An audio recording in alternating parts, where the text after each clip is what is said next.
पड़ाव को खबर दे दी गई कि 1 घंटे के भीतर ही कूच हो जाएगा। सब लोग तरह तरह की तैयारी में लग गए और चारों तरफ दौड़ धूप मच गई। इसके घंटे 1.5 घंटे के बाद ये पड़ाव उठा और आगे की तरफ रवाना हुआ। संध्या होने के कुछ पहले ही पंडित गोपाल शंकर का लश्कर उस स्थान के करीब जा पहुंचा जहां पर पड़ाव डालने का वे सुबह से विचार कर चुके थे। पड़ाव पर पहुंचने के काफी पहले ही गोपाल शंकर और एडवर्ड अपने अपने घोड़ों पर सवार उस जगह पहुंच गए थे और दूरबीनें ले लेकर अपने चारों तरफ के पहाड़ों और खासकर उस बीच की नीची जमीन की तरफ गौर कर रहे थे जहां एक विचित्र जमींदोज किला था। इन दोनों का गुमान था कि अगर रक्त मंडल का सदर यही है तो वे जरूर कहीं ना कहीं कुछ आदमियों को चलते फिरते देखेंगे, मगर ऐसा न था। अपने सामने नीचे और ऊपर तथा अगल बगल कोसों दूर तक देखने पर भी उन्हें सिवाय जंगल और पहाड़ों के कहीं कुछ न दिखाई पड़ा। हाँ, मगर पीछे की तरफ निगाह करने से उन्हें पहाड़ी रास्ते की पतली पगडंडी से आते और सांप की तरह दूर तक फैले हुए अपने लश्कर के वे आदमी जरूर दिखाई पड़ रहे थे, जो संध्या हो जाने के ख्याल से तेजी के साथ इधर बढ़े आ रहे थे। इन आदमियों के सिवाय और कहीं किसी मनुष्य की सूरत नहीं दिखाई पड़ रही थी। एडवर्ड ने पीछे की तरफ से आते हुए अपने आदमियों को दूरबीन से देखकर कहा, आधे घंटे में हमारा आदमी इधर पहुंच जाएगा। अब कल क्या करना है इसे सोचना होगा। अब वही जो आज सुबह हम लोगों ने सोच लिया है। तुम अपना जहाज रात भर में ठीक कर सकते हो? Oh well, I can hope कि वो ठीक हो जाएगा, पर इतनी दूर के लंबे सफर में अगर कोई पुर्जा टूट गया तो मुश्किल होगी।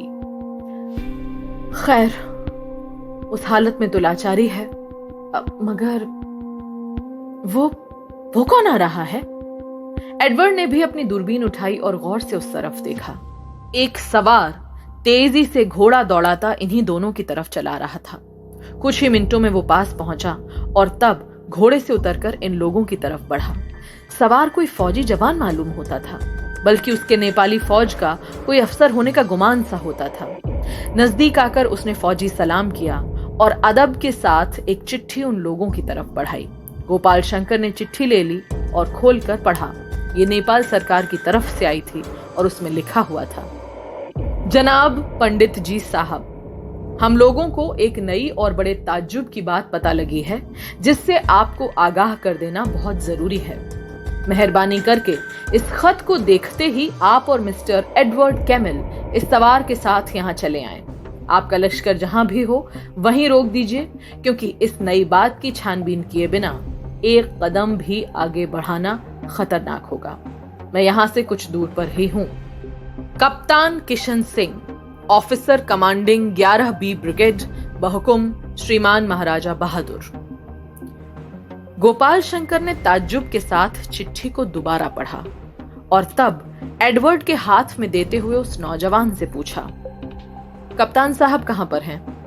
उस आदमी ने जवाब में पश्चिम की तरफ हाथ उठाकर कहा, उस तरफ लगभग 1.5 कोस पर उनका डेरा पड़ा हुआ है और उन्होंने इस चिट्ठी के अलावे जुबानी कहलाकर भेजा है कि इस खत को पाते ही आप मेरे साथ चले आवें, अपने लश्कर को जहां हो वहीं रोक दें, एक कदम भी आगे ना बढ़ें, नहीं तो आफत होगी जनाब। मगर मेरी समझ में कुछ भी नहीं आता। यकायक ऐसी कौन सी बात पैदा हो गई है? अभी 3-4 दिन ही हुए मैं महाराजा साहब से खुद रेजिडेंट साहब के सामने सारी बातें तय कर चुका हूं, तो अब क्या बात पैदा हो सकती है? अफसोस है जनाब कि मैं इसके सिवाय और कुछ नहीं कह सकता कि आज कोई डाकू पकड़ा गया है और उसकी जुबानी एक बात पता चली है जो कप्तान साहब ने मुझे आपको बताने को अभी मना किया है। उन्होंने कहा है कि तुरंत ही मुझे आपकी तरफ दौड़ा दिया जाए, तो जनाब मैं आपके पास आया हूं। कोई डाकू पकड़ा गया है? जी हां जनाब। तब तो कहीं... गोपाल शंकर ने कुछ सोचा और तब एडवर्ड से धीरे धीरे कुछ बातें की। इसके बाद वे सवार से बोले, हम दोनों तुम्हारे साथ चलने को तैयार हैं, मगर मुश्किल ये है कि अपने लश्कर को यहां तक आने का हुक्म दे चुका हूं। अब उसके यहां पहुंचने की राह तो देखनी ही पड़ेगी। अगर आप हुक्म दें जनाब, तो मैं अभी उसके पास चला जाऊं और आपका संदेशा सुना दूं। आप ये भी कर सकते हैं कि उसी तरफ से होते हुए कप्तान साहब के पास चलें। रास्ते में जो कुछ मुनासिब हो आप हुक्म दे सकते हैं जनाब। हालांकि कुछ फेर इस तरह का जरूर पड़ जाएगा, मगर कोई हर्जा नहीं है। हम लोग चांदनी रहते ठिकाने पर पहुंच जाएंगे जनाब। गोपाल शंकर ने यह राय पसंद की और तीनों आदमी पीछे की तरफ लौटे। इस बीच में उनका लश्कर बहुत कुछ पास आ चुका था, इसलिए थोड़ी ही देर में वे उनके पास जा पहुंचे और तब अपने आदमियों को उसी जगह पर जहां से ये अभी अभी आए थे डेरा गिराने का हुक्म दे दिया और भी कई जरूरी बातें समझाकर गोपाल शंकर एडवर्ड को लिए उस सिपाही के साथ कप्तान किशन सिंह से मिलने रवाना हो गए। इस समय सूर्य डूबने में लगभग 1 घंटे की देरी थी। गोपाल शंकर के चले जाने के बाद उनका लश्कर भी आगे बढ़ा और कुछ ही देर में ठिकाने पर पहुंचकर डेरा खेमा गाड़ने का प्रबंध करने लगा। मशीन रूम के भीतर उस कमरे में जहां पेरिस्कोप के शीशे लगे हुए थे, केशव जी और नगेंद्र नरसिंह बड़े गौर से कुछ देख रहे थे। उनके सामने वाले शीशे पर ऊपर के मैदानों का दूर दूर तक का दृश्य बना हुआ था और वे गौर से उन 2 सवारों को देख रहे थे जो किसी पहाड़ी पर खड़े दूरबीन लिए चारों तरफ का मुआयना कर रहे थे। यकायक एक तीसरा सवार उन दोनों की तरफ आता दिखाई दिया। उसे देखते ही नगेंद्र ने चौंक कर कहा, देखिए, नंबर 57 उन दोनों के पास जा पहुंचा है। मुझे विश्वास है कि वो दोनों को जरूर बहकावे में ले आएगा। केशव जी ने कुछ जवाब न दिया, बल्कि और गौर से उस तस्वीर को देखने लगे।